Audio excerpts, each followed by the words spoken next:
Hello and welcome to Season 2 of Creatures of the Realm.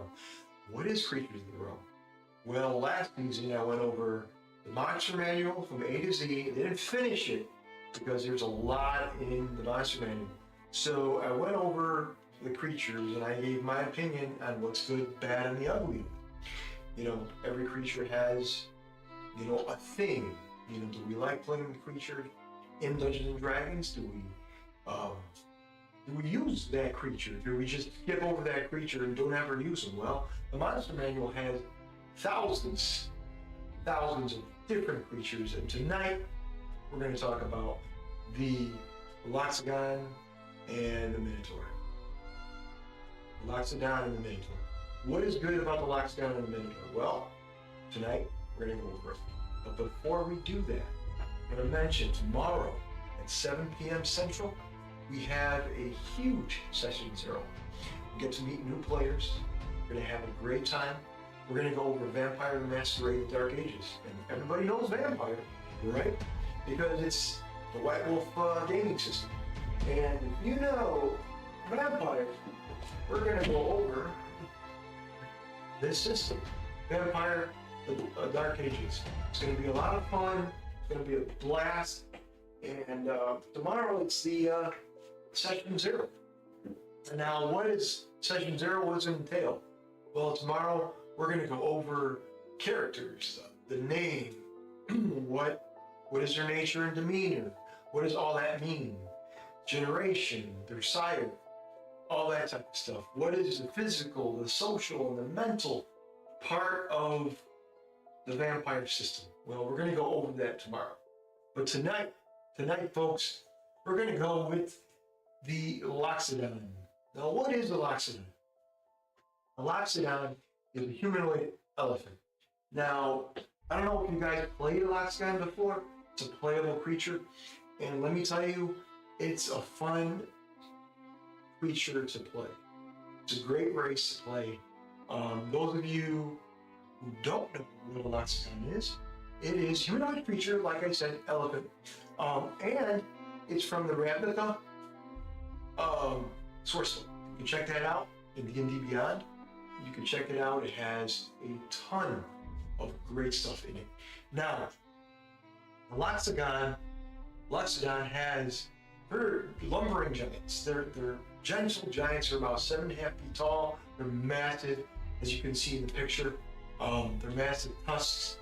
They have a disposition, but that's strong. They're strong-willed creatures, but they're good. They're lawful good. Now, it doesn't mean that you, as a DM, can change the whole dynamic. I did, because the Loxodon is such a great playable character. I don't know if you played him, but it's wonderful. It's a gentle giant, and I love playing characters like that. My favorite class for D&D is a paladin, so playing a Loxodon is something that is really cool to play.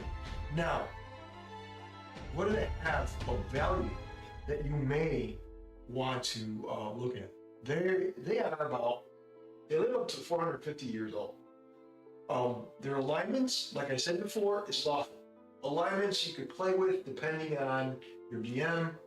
I would talk over with your DM if you have a story built in there with your DM.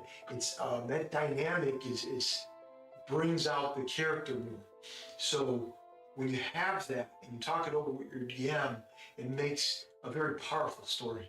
And Loxodons, man, I'm really pumped about Loxodons. I'm sorry, but they're great playable characters. They're great NPCs too as well. They have this leathery skin. Normally in the gaming world, you take your 12 plus your Constitution modifier. That's what they get, and that's their natural armor. And I'm telling you, it's fantastic. If you like that type of stuff, I'd say go with it. The Loxodon have keen smell. I mean, you have advantage on wisdom, which is perception. So you have advantage on that.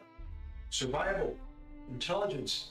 Now, normally, there is a theory there is, well, not a theory, there is a thing out there saying, well, elephants are not very smart because they're very big. That's not the truth. This humanoid elephant is very intelligent. They can be clerics, they can be mages. That is amazing. And those traits and that intelligence and a massive creature of that size is fantastic. You can read, write, comment. Those are locksmith. Locksmith. Butchering the name, excuse me. So, anyway, those are the things that makes a locksmith great. Now, the natural armor, lawful good, and again, I love playing paladins, but don't get me wrong. If there is a lawful character, and that's what they generally are, that to me is difficult to play. Because I don't know if all of you played Paladin before, the Boy Scouts of the race, of the classes, you have a drawback. And being lawful good is great if you know how to play them. Like I played in my buddy's campaign, and a wagon turned over, and that wagon was damaged heavily. There were 2 people in it. They were hurt. I went to their aid, helped them out, and I had 50 silver with me. So I gave them pretty much all my silver except for a couple for me, and they were very gracious about it, very thankful, very helpful in that situation. So after I gave them that pouch of silver, my buddy, who happened to be a rogue, ding ding ding, rogue, right? So I turned around and I told the story in DM talk. I walked away, and the paladin, being the Boy Scout, what are the other party members do? If they're not lawful good, and they're going to help out people, but they're going to look out for themselves. And if I can look at the drawbacks to playing a Loxodon, is that their alignment being lawful good, if not something a little bit different. You could change their alignment to maybe neutral, swing both ways. Because being good is great, it's fantastic. But you have to be on your guard, on your toes. If not, party members are going to take advantage of that, and if they're not so lawful, you're always going to put your foot down, and you're going to say, hey, you can't do that. And those are the drawbacks.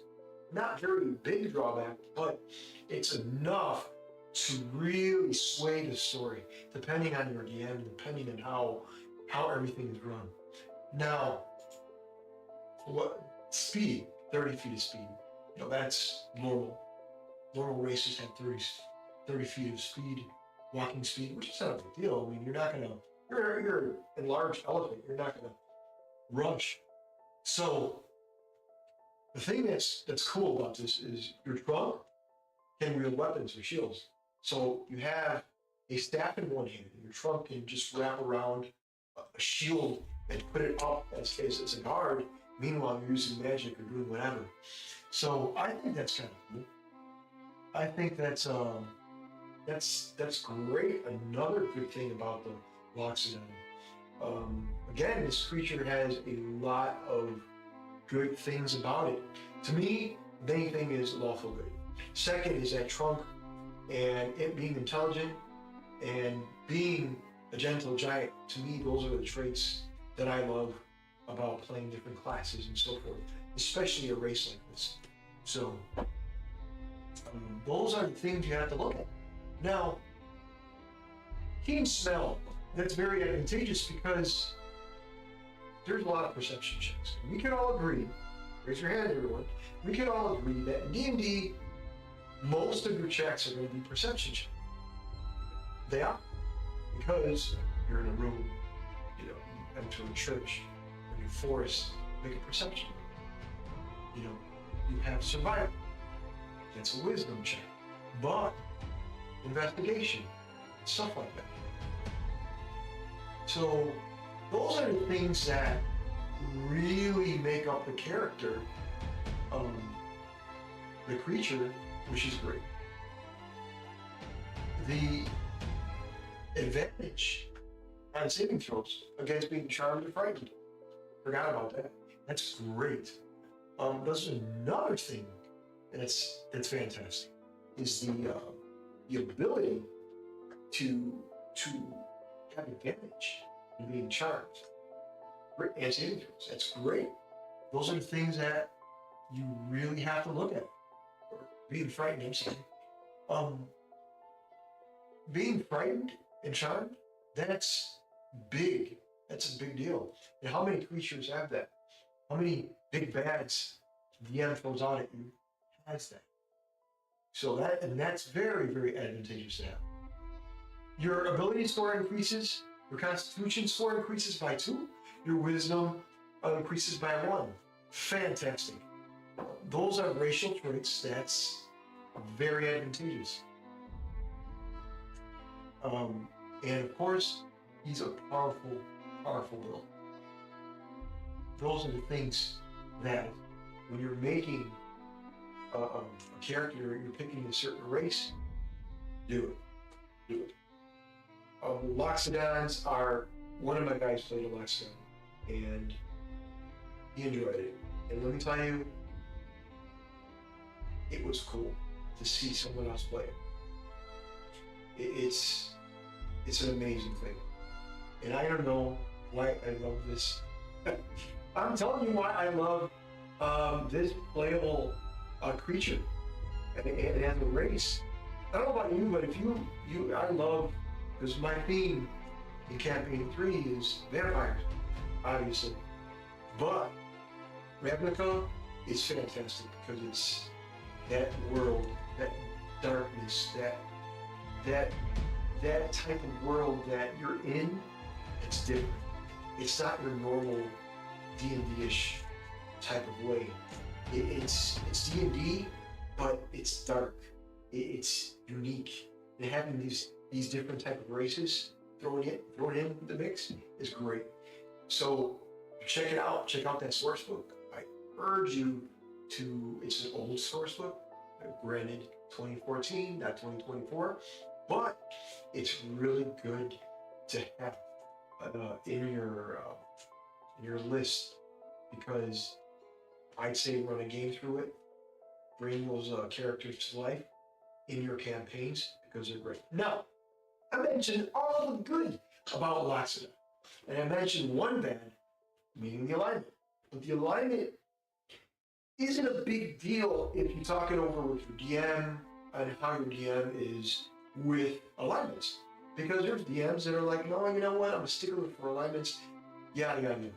So you're going to have to sit through it and check out the race first, look through it, understand how to play it, and then go with it. If your DM is a stickler for alignments, then do it. Do it. Play it to the best of your ability. What is a drawback? Let's see. So you have your alignment. That's a big drawback. It's slow. 30 feet is not a big deal. It's massive. The bad thing about playing big characters is when you have a party and you're trying to hide, big characters are kind of clunky and so forth with movement. Granted, it is 30 feet, but if you're going to go through a corridor, maybe the big character's too wide or so forth, stuff like that. It's all in the description of the DM. It's all in that type of setting. So if your DM puts you in a dungeon crawl and it's a tight quarter and you're playing a Loxodon and you're tall, about 7 feet tall, you're going to fit in tight quarters and it's going to be difficult for you. That's another drawback that you have to look at. And as a creature, its size matters because you can see it. And if you can see it, you can hit it quick. You're going to be the first one being hit, unfortunately. That's what I would do. If I'm a arrow guy or an archer, an arcane archer, from 300 feet back, I'm going to see the Loxodon. He's the big guy. I'm going to shoot him. That's what I would do. I don't know what you guys would do, but that's what I would do. Now, where are we going with all this? Because what I did last season for Creatures of the Realm, I went through the stats and so forth, but I want to go more with the psyche of the character, the mental status, the disposition of the creature. What makes him tick? Lots of it. Alignment, number one. That's a good thing we have to look at. Being good. What's bad about being good? There's nothing bad about being good. But what's a good thing about having a lawful character like that is it's going to make the difference in your party. If you have a party of 7 people or 6 people and you have a paladin, which is great, or you have a cleric and you have this Loxodon who happens to be some form of magic, or maybe he's a cleric. Maybe this Loxodon, will change the whole party's decision making. Because if you have good characters in the party, those decisions matter. They do matter. Loxodons, they have the ability to solve. Now, what do I mean by this? When you're making this character, look at the sets. As I said before, keen sense of smell, your natural armor. So when you're looking at it, look at what type of armor it could have. It has natural armor. Why are you going to put armor on it when you have natural armor? Because you gotta remember too, AC calculation, it doesn't stack. So those are the things that you have to look at as well when you're making this character. Age is a difference. How old are you going to be? That means a lot. Your name. For those of you who are old school gamers, I played a game called Earthdawn back in the day, in the 90s, somewhere around there. And Earthdawn, they were name giver races. So having a name is just as important as building your strength of your character. Just because you have magic or a sword doesn't mean anything. Your name is important. Because when you die by a tree, for example, your existence, your energy gets absorbed into that tree. It becomes, your name is that tree. So if your name was Lexcana, if your name is Lexcana, and Lexcana dies in battle by a tree, and the sword is stuck in the ground, she grabs the tree, and the tree becomes her. And she is a tree. They're both are merged. That is the powerful thing of having a name. So when you create this Loxodon, make sure that you just focus on not just the weaponry and if you're playing a magic-based character, all that stuff. Make sure that you have a true name. Make sure that, because this character is role-playing. It's not just all combat, it's role-playing. And that to me is the biggest plus of having this character. And I'm going to talk a lot about the Loxodon because you can tell, I love it. So now, as we go, I said a ton of good things. The bad things, and I don't see a lot of bad in it. It being big, 7 feet tall, and he's massive, not, he's, can't wear like plate armor. He has natural armor. Why would you? So, but if you're a magic character, he's perfect for it. But anyways, there's not a lot of drawbacks. So 2 things I would say would be the size and the alignment. So 2. Those are the 2 things that are bad. Now, after the Loxodon, we're going to talk about the Minotaur. But before we talk about the Minotaur, let me continue with this Loxodon. I can talk about this all day. I just love the creature and the race, the pieces. It's cool. You're an elephant. You're a humanoid elephant. Look at that picture. You have a staff. You have a tusk. He has these awesome robes, and he's in a cathedral. 2 columns in the background. So you have a race that's majestic. They're lawful good. They're gentle giants. They're intelligent. That, to me, brings out the party. That, to me, is a decision maker of the party.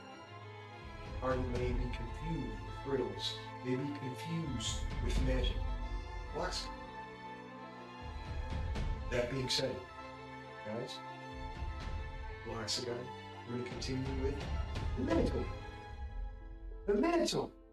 Now, the Minotaur, everybody knows the Minotaur. The Minotaur is massive. Again, another massive creature. What is cool about the Minotaur?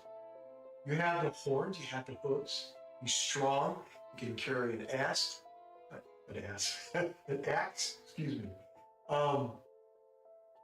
The thing about the Minotaur, which is awesome, is the speed. He can just rush you with his goring rush, which is a base off of strength. And let me tell you guys, that is fantastic. Now, I have a bunch of guys who play Minotaurs, and I love watching them. It's another great character. Again, another big character. Well, look at this guy. He has a sword. He has this huge horns. He's massive. He's got armor, leather. He's walking in the middle of the forest. He looks badass. So, he has an imposing presence. And he's intimidating. He looks nasty. But the good thing about it, the alignment of can be anything. Well, he can't. He leans towards lawful alignments, but it can be chaotic. Just remember that. Because the thing you have to remember, guys, is the Minotaur, usually the Minotaurs are in mazes and stuff like that. By the way, Minotaurs do not get lost. They'll find their way all the time. And those are the things that it's advantageous with this creature. Now, this creature is also playable. Also playable. You hear a dog in the background. That's my dog. Sorry. So the playable character or creature is the Minotaur. The Minotaur is very cool because your strength increases by 2, guys. That's really awesome. And your constitution by 1. Fantastic. The size of the Minotaur, not as big as Loxodon, but he's still over 6 feet tall. Not exactly 7 feet, but he's 6 feet tall. He's strong. He's a very, very strong creature. Now, one of the things about the Minotaur that makes him a Minotaur, I don't know why my dog is barking, so I'm sorry. Maybe it's the Minotaur. My dog doesn't like the Minotaur. So, the Minotaur, again, he's in a maze. He'll always find his way out. And that's the biggest thing about the Minotaur that you have to look at. You have to see. The Minotaur can find his way in a maze, which is awesome. Now, you can say, well, Henry, I'm not going to use it. And you have that raised at the end. You don't have to use it. Or maybe in some systems, the Minotaur doesn't have it. It all depends on what you want to use at the end. That's my number 1 rule. As at the end, depending on what creatures you use, these are the ones you can put in or put out and say, you know what, I'm not going to use them because they're not cool characters to have. They're creatures to have. So, the normal names for a male, Brotmir, very male-ish name. Daka, for a female name. Velka, Zarka, Zolka, female name. Trovik, Grafmir. Those are names for males, minotaurs. Very, very, very cool. So they have, of course, these minotaurs are awesome. Now, Minotaur legends describe a small pantheon of heroes. Perhaps they were once thought of as gods who established the Minotaur's place in the world. Every Minotaur in Ravnica claims descent from one of their heroes. So remember that when you're playing this race. Those are the things that you're going to have to remember. You're going to have to jot that down in your background and so forth. It's just a little snippet of how the creature, what the lore of the creature is.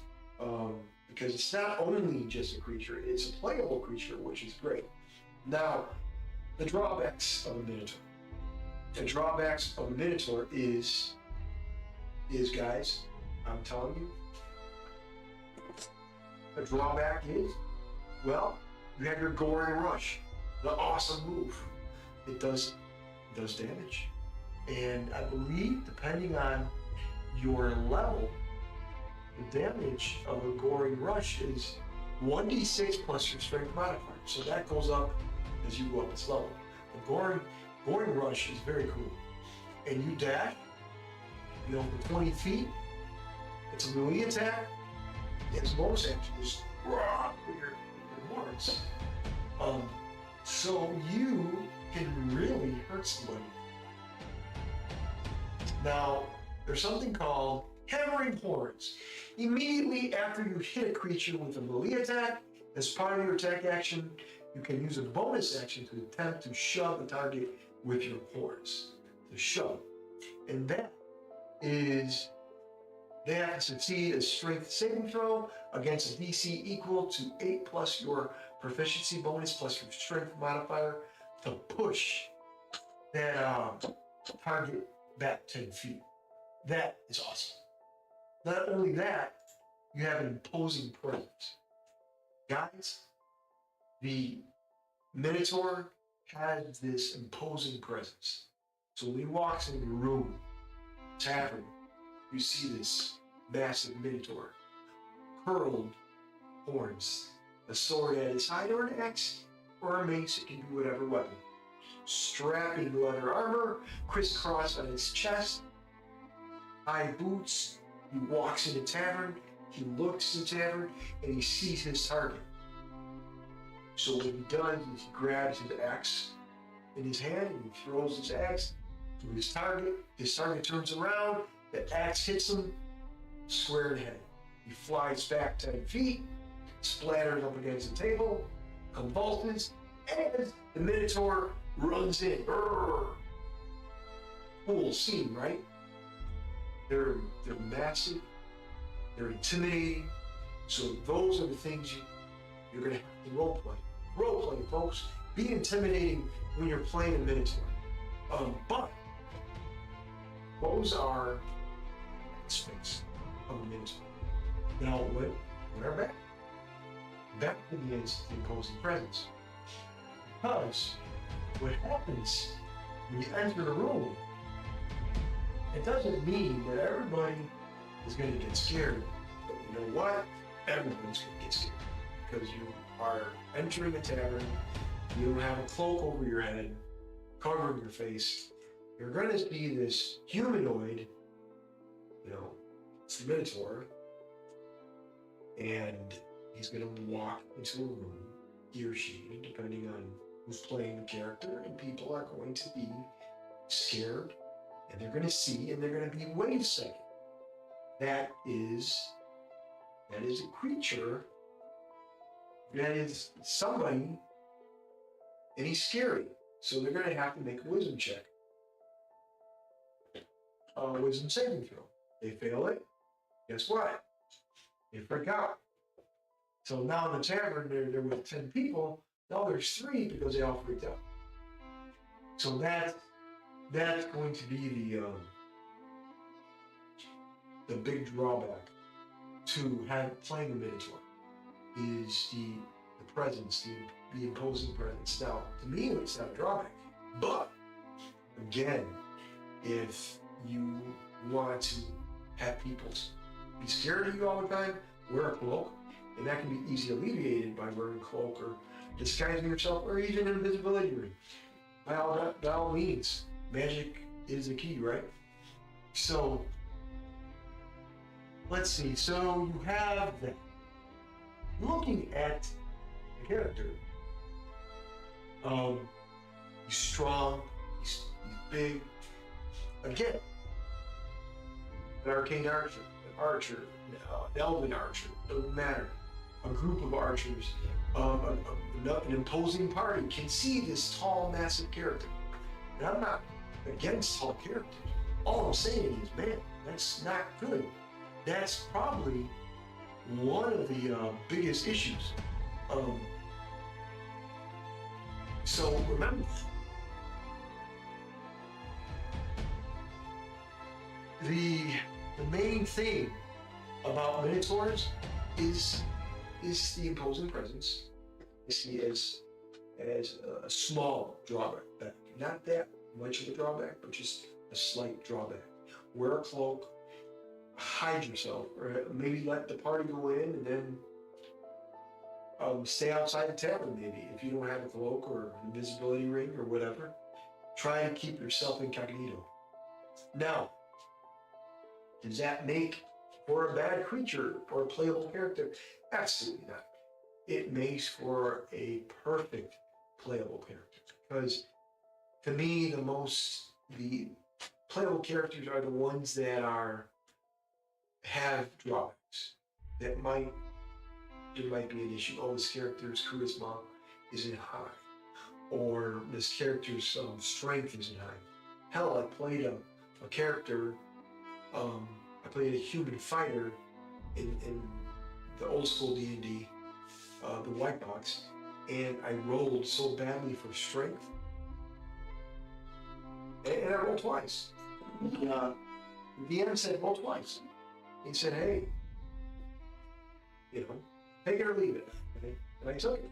So I'm not saying that every character is going to be intimidating to play, because it is a playable creature, and having it as a creature, as a big bad, as an NPC is cool. In campaign 2, Lila and her protector, Grom was a Minotaur, and he was a gentle giant, and he was.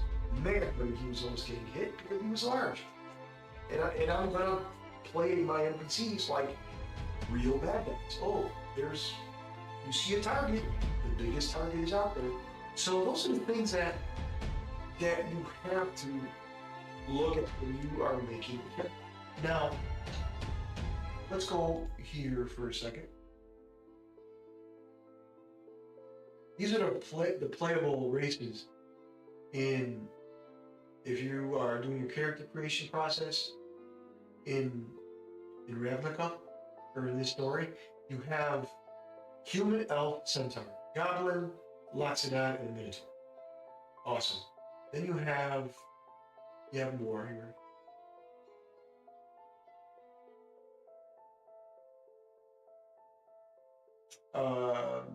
The Simic hybrid.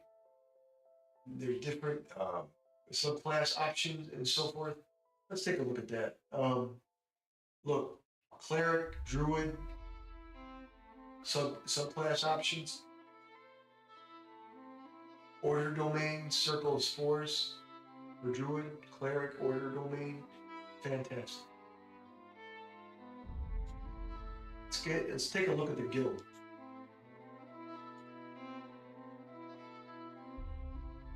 the guilds are very cool. When you build your party, yeah. You have your party makeup, common cause, all that stuff. Do a questionnaire, what's important to me. So those are the things that make up the campaign. And if your character, sorry. So if you pick, for example, a Lots guy, it's going to give you resembles a humanoid elephant with powerful bodies, stoic natures, and serene wisdom. There you go. Those are the things that you'll be looking at when you make up that character in Ravnica. Now, again, I picked Ravnica. I was going to continue on the Monster Manual, but I saw Ravnica. So you know what? I'm going to do Lots down in a minute. So, what is the main difference between? And I'm going to do two creatures every episode, just so you know. What's the difference between both? One is lawful good, the other one can be lawful good or chaotic, depending on you. You can swing both ways. What's bad about both of them? Both creatures are big. You can hear my other dog barking now. But it's okay. I'm doing creatures of the realm. It's okay to hear music and then you hear a dog's barking in the background. Nothing wrong with that. So those are the things that you gotta look at. They're big. One is intelligent and the other one isn't intelligent. The other one is strong. Those are the things. I'm gonna look at my numbers real quick because I'm getting an error here, and all the data looks good. So, yeah. So if you want to look at a Minotaur and you want to see where it goes strength-wise, you're looking at a strength-based character. You want to look at the Loxodon. Loxodon has a lot of pluses. Increases Constitution +2, Wisdom +1, but it's more of an intelligent-based character. Stands about 7 to 8 feet tall. Again, massive body, 300 to 400 pounds. You know, they can live up to 450 years. So, you know, it all depends on where you go between both. Here, you want to play the Loxodon. One's intelligent. One has an extra appendage. It's trunk to use weapons. The other one has an intimidating presence. That is a huge deal when you walk into a room, any place, people are going to be afraid of you. And that is awesome. Meanwhile, Loxodon is intelligent based. You know, you are in a cell, and there is a soldier with the keys on its side. The soldier is sitting on a chair or a bench not too far from where you're at. So what does the elephant do? The Loxodon do? Use its trunk to try to grab the key. Or maybe use its trunk to throw a rock at the soldier, hitting the soldier in the head, or maybe hitting him in the neck, maybe causing a distraction, something like that. So meanwhile, your other party members can get out of the situation. Those are the things that you really have to look at as a player. Look at the structure of the character. Look at the structure on the race that you're playing, and then decide how you're going to play them. Why? It's a big deal, you know. And depending on the campaign, is it a one-shot? Is it, you know, even though if it is a one-shot, every character you play is important. At least to me it is. You're going to role-play the character, you're going to do what you got to do, and that is the importance of playing that character. So you have two creatures, Loxodon and the Minotaur. One is based on strength, the other one's intelligent, the other one has an extra appendage, the other one has more advantages than the other. But they're unique in every way. The Minotaur grabs you. The Minotaur has strength. The Minotaur is awesome in combat. Meanwhile, in the backdrop, you have Loxodon using magic or healing people, being your support, but also helping with riddles, helping with magic, helping in such a way that it'll make a difference in the party decision making. Now, is all this important? Yes, because Creatures of the Realm is where it's at. I was going to go for an hour today, but I'm only going to go about 45 minutes or so. I just want to let you guys know, support the channel, like, subscribe, let everybody know about Playerole. Let Playerole, let people know that tomorrow, 7 p.m. Central, we have the Vampire Session 0 Dark Ages campaign. It's going to be a different ball game, folks. Tonight I wanted to do something a little bit different with Creatures of the Realm, a little bit of two creatures back to back, and two very unique, very different creatures. One being lawful good and the other swinging a little on the chaotic side. So remember, when you're making a class, picking a race, pick reasonably. Make sure that whatever you pick is something that you could role play, not being so difficult where you're going to have problems in the game. Talk it over with your DM and go from there, because that's where it's at, folks. And I'm going to say it again, Creatures of the Realm. It's all about the creatures. Anyways, have a wonderful evening. I will see you guys tomorrow at 7 p.m. Central. Remember, stay with us. We have a lot of great content coming. We have new players coming tomorrow. We have a big story for Campaign 3, Vampire in the Dark Ages.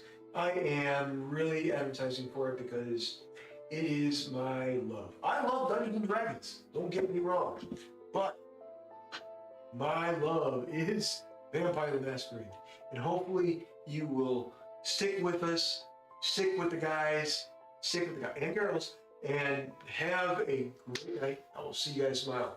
Take care.